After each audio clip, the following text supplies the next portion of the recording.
The most important skill to master when you want to make money with Shopify Dropshipping is how to run Facebook ads. That's where you'll be spending most of your money, and if you don't do it right, you can very quickly lose it all. Over the past few years, I've spent around $4 million on Facebook ads for my dropshipping stores, generating me close to $10 million in revenue. And after trying countless of different Facebook ad strategies, I've bundled the best pieces of each strategy into my own. And now I have created a bulletproof Facebook ad strategy that I still use every single day to scale all of my dropshipping stores. So take a piece of paper and a pen, or actually don't, because at the end of this video I included the full free PDF of my entire ad strategy. So just keep watching for that. As a dropshipper, you want to test a product for as cheaply and as lean as possible. This gives us two options for our creatives. Option number one is to borrow our competitors' ads and just test them out on Facebook. And only if we see some initial traction with those, we will create ads ourselves. The downside of this method is that Facebook hates it when you copy someone else's video. Facebook is all about new original content. So when they see that you have copied an existing video, they will punish you with lower quality traffic. And that means it'll be harder to get sales. Also, just ripping someone else's video is just not that legal.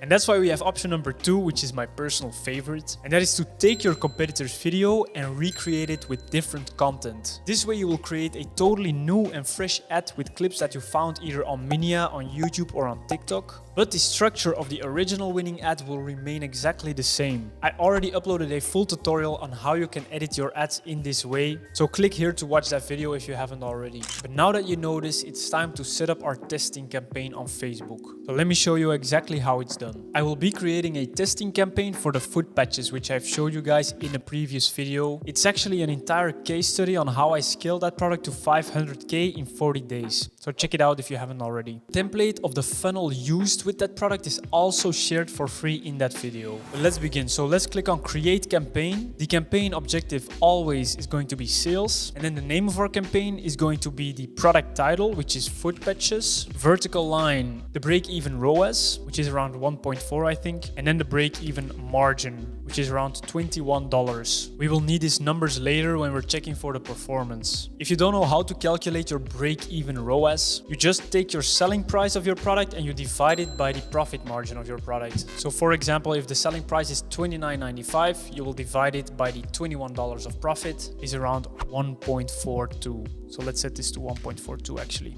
Then let's click on continue, manual sales campaign, continue. And then here we will turn on the advantage campaign budget and you will set this to $100. You can also choose to set this budget even higher, but this is all dependent on your own cash flow. The higher you set the initial starting budget, the more consistent and reliable your initial results will be. But just never go below $100 starting budget. This is the absolute minimum, and before you start panicking, you will never spend $100 on a bad performing campaign. We will always check the campaign after spending only $40. And at that time, we can already decide to kill the campaign if it's not performing good. But I'll explain more on that in the analysis part of this video. So let's click on next. The ad set name, we will set this to no targeting. And then scrolling down, the start date will obviously be tomorrow at 0000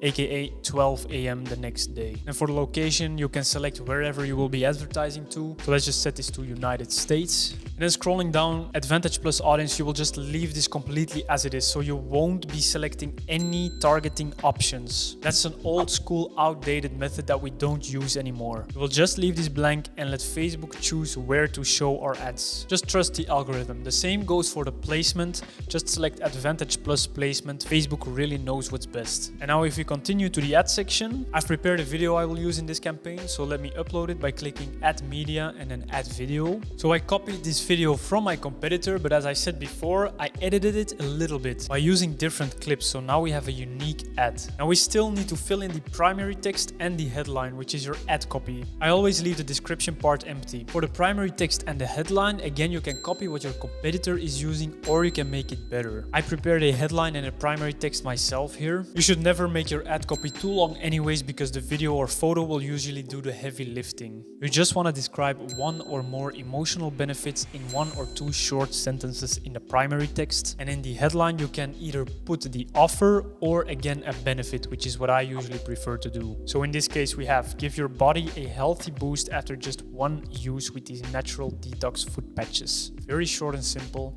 And then for the headline, feel healthy all the time, which is a very strong ad copy. Then obviously here you would want to enter your product landing page URL. And then for the call to action button, I always select learn more. By using the learn more call to action button, you will come across as more an organic video instead of being an ad, which obviously works to get more clicks. Now that's literally it for the testing campaign. Normally I would have about 2 to 5 video ads in total. So to add those as well, you would click these 3 buttons and then click on duplicate and just replace the video in those ads. And then we can click on publish and our testing campaign is done. Now I will show you how you can analyze your results and how you can scale your winning products to the moon. So the first day of your campaign is the most crucial one, especially the first few hours. That's when we will decide to let the product run or to kill it. Hear me out. You want to check your campaign after spending around $40 to $50, which is usually around 11 a.m. Then you want to apply the following 3 rules. If the campaign has spent $40 and it has 0 sales and a low add to cart amount, you will kill the campaign.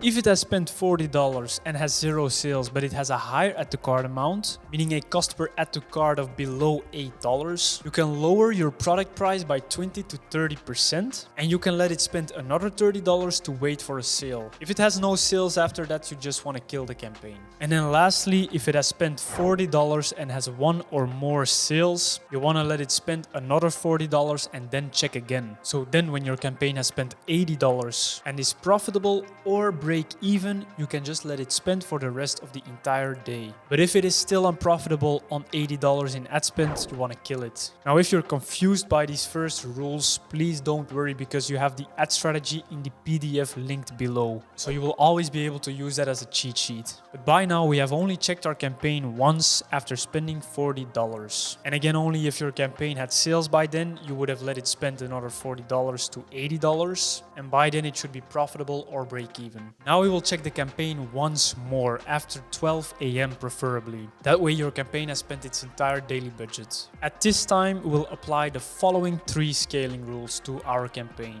If it was profitable and the profit margins are above 15%, you will double the budget. If it was profitable with a profit margin of below 15%, or it was break even, you will not change the budget, you will just wait for the campaign to optimize on day 2. And if it was even slightly unprofitable on day 1, you will just kill it. These are the 3 scaling rules we apply to our campaign every single day. So if your campaign didn't perform well on day 1, you can choose to either test new creatives for your product or you can move on to a new product entirely. This choice though depends on a few things. If you're running in the US market, it's definitely worth it to test new creatives. Because there is so much competition of any winning product in the US anyways, it's all about finding a winning angle or creative and less about finding a winning product. In the EU market, however, it's better to just move on and go to the next product because the competition is way lower. If it was a good product, it would have worked in the initial test. But to give you guys a general idea, a normal winner rate is about 1 in 8 or lower. So that means that most of your campaigns will perform badly and should be killed on day 1. We are testing to find a winning product here, so that's completely normal. So again, I just mentioned the 3 scaling rules and we apply those every single day.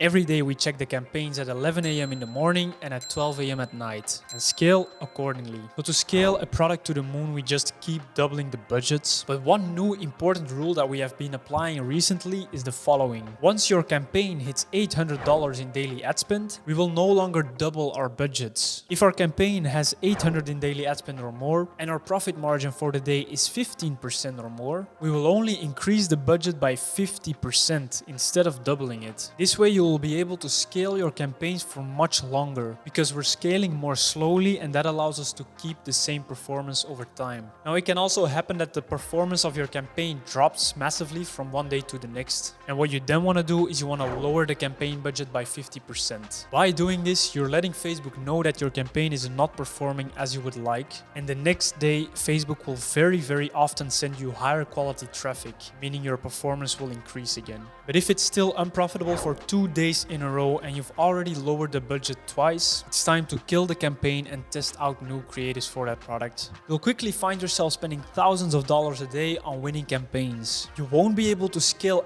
every single winning campaign or product to thousands of dollars per day in ad spend though. You have to keep scaling until the performance of your campaign drops, and then you have to lower the budget again to find your sweet spot. This can range from $500 to $5,000 a day in daily ad spend, and sometimes even more, but this is completely dependent on the campaign itself. For most products though, this will be around $1,000 to $2,000 per day. Now let me break down how easily you can make $10,000 of profit per month with this strategy. With an average ROAS of 2.5 and a profit margin of 20%, which is very realistic, you would only need to have one winning product running at $666 per day in ad spend. This will give you $1,665 in revenue and $333 per day in profit. And there you go, that's $10K in profit per month. It's definitely not hard to find one winning product anyways, guys. You just need to start testing products today, but do it the right way to save yourself some money. Luckily for you, my $1 million dropshipping strategy is all laid out in a course. And by the way, this course is completely free for now at least. So learn how to start dropshipping the right way in 2023. Join my free course below, and maybe soon I will see you guys at the top.